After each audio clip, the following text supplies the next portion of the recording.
Your body crucified to make me whole again. I will recall the cup poured out in sacrifice to trade the sin of sin for your new covenant. Hallelujah.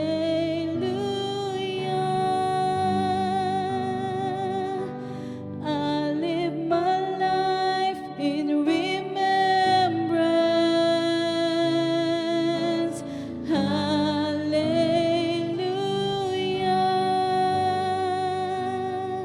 Your promise I won't forget. I'll walk salvation's road with fear and trembling. Your way born as my own, as Christ is forming me. Hallelujah. I live my life in remembrance. Hallelujah. Your promise I won't forget. If ever I should lose my way, if ever I deny your grace, remind me of the price you paid. Hallelujah. I live in remembrance.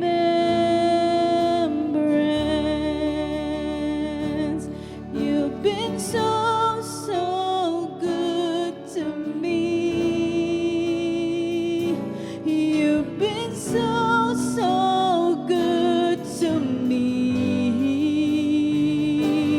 Oh, to think where I would be if not for you, if not for you. You've been so, so good to me. You've been so, so good to me.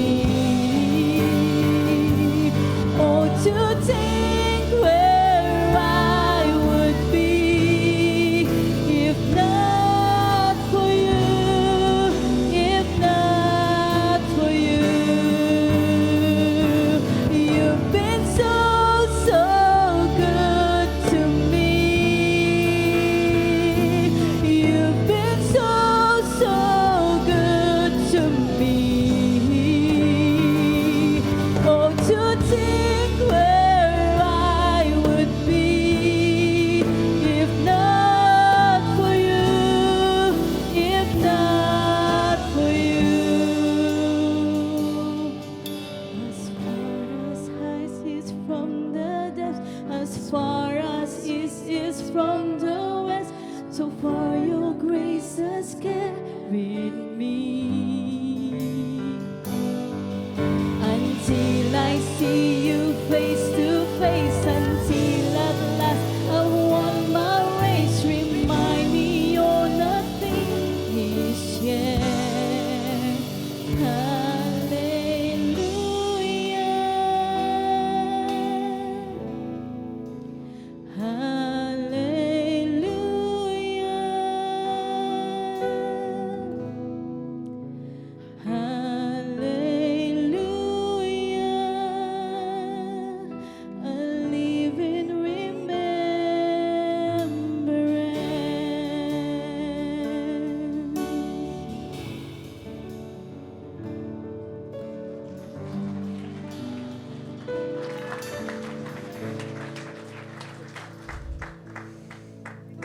my God, why have you forsaken me?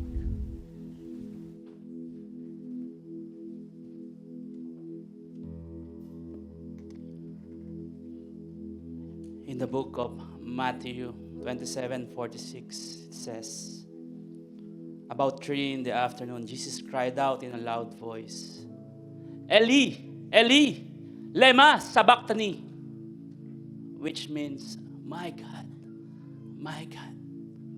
why have you forsaken me? The fourth word that Jesus has spoken. Eli, Eli, lema sabachthani.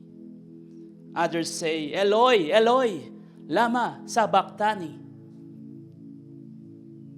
While others say, Eli, Eli, lama sabachthani.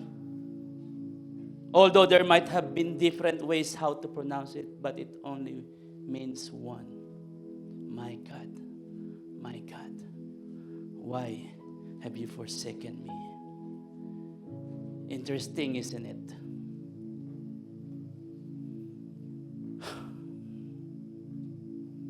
Among the 7 last words that Jesus has spoken, it is the only statement that Jesus asked a question. If we're going to look closely at every word that Jesus has spoken, we will probably think that our God, we knew, that is loving, that is caring, that is compassionate, is the complete opposite of the same God whom Jesus is asking that particular moment. Church, remember that God whom Jesus is asking is the same God who promised and instructed Moses and the Israelites in the book of Deuteronomy 31:6. It says here, be strong and courageous. Do not be afraid or terrified because of them. For the Lord your God goes with you. He will never leave you, nor forsake you. The verse is just reminding us that we have to rely and to trust in God's power rather than fear and circumstances. That regardless of our hurts, our pains, our challenges, God's presence is still with us. Just like what He promised to the Israelites back in the days, will also be His promises today, that He will never leave us, nor forsake us. Well, if you are wondering, like I do, who are probably asking why Jesus had to ask His Father that question, I think we need to go back to the path where Jesus started it all. We must go back to the path Jesus in Via Dolorosa. Did you know that Jesus carried the cross, which is roughly 75 to 125 pounds, roughly 34 to 57 kilograms. He carried it. Jesus walked 600 to 800 meters via Dolorosa from Antonia Fortress to Golgotha with the crown of thorn on His head and lashes over His body. Jesus was crucified at around 9 a.m. to 3 p.m. with nails pierced on His hands and feet, with blood flowing from His head down to His feet. Imagine the excruciating pain Jesus was experiencing that moment. Don't we think that this thing should be enough that Jesus would ask His Father, Eli, Eli, lema sabachthani? Isn't it unfair to Jesus that after He had diligently and wholeheartedly obeyed everything that His Father told Him to do, and at the end of the day, this thing will His reward? Did God truly abandon His Son? If we will look at the statement of Jesus, yes, it may seem that God really forsaken His Son. God could easily prevent those things to happen, right? But why did not? But why God did not do it? Because it is a fulfillment of the scriptures that can be found in Psalm 22:1. My God, why have you forsaken me? Why are you so far from saving me? So far from my cries and my anguish. With Jesus, it was a cry of abandonment. But for God, it was a proclamation of fulfilled scriptures. The Father did not abandon the Son. The Son fulfilled the will of the Father. The Father had to be silenced to fulfill the destiny of His Son. Yes, it might be painful, but it is needed. The cry of Jesus was not the end of suffering, but it is the beginning of our salvation. Because of His cry of abandonment, salvation is available to each one of us.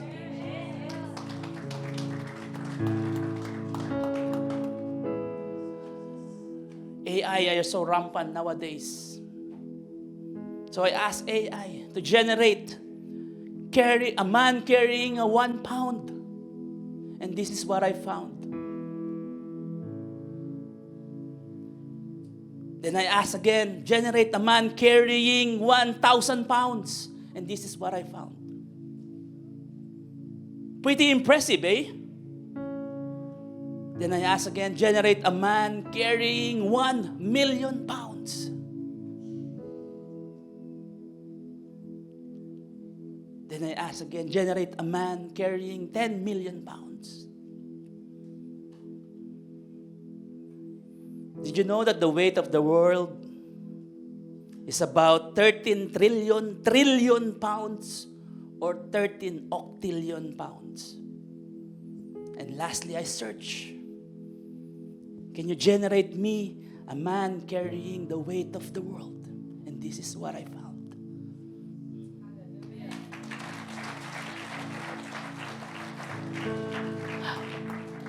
Jesus is carrying the weight of the world.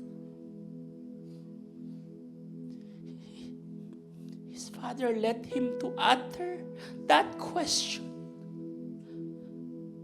so that our burdens, our hurts, our pains will may rest upon the shoulder of Jesus Christ.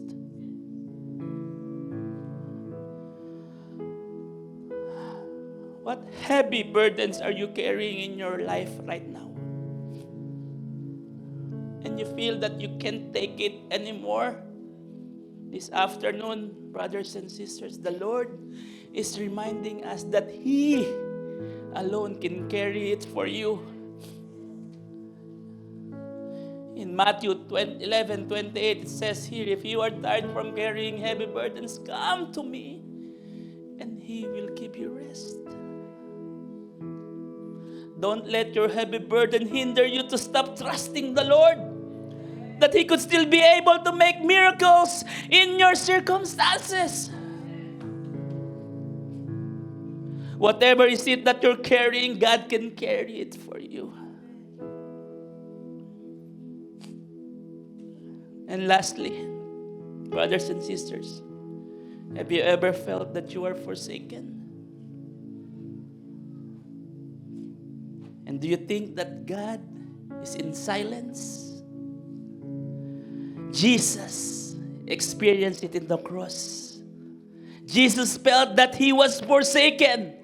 In the cross, He carried every sin, every pain, every sickness, and every suffering. His cry was not a defeat. It was the loud sound of redemption being released. Church, you may have an Eli moment in your life right now that you feel alone, crushed, and forgotten. Always remember that is the start of your redemption. Your cry, your tears are not wasted. They're just watering your testimonies. Never forget the silence of God is never the end. It is just the doorway to a new beginning. Your pain is producing power. Your trial is producing triumph. Your cross is producing a crown. I believe that your whys in your life will turn into wow testimony of God's power. And lastly po, God's silence is not absence. His silence is strategy. His silence is power in disguise. It may seem that God is abandoning us, but it's not. It may seem that God is listening to us, but it's not. It may seem that God has forsaken us. It is definitely not. God is just fulfilling our destiny with our despair. God is just fulfilling our promise through our pains. God is just fulfilling our crown from our cross. Church, you are not forsaken. You are highly favored by God because you are a child of God. And to God be all the glory.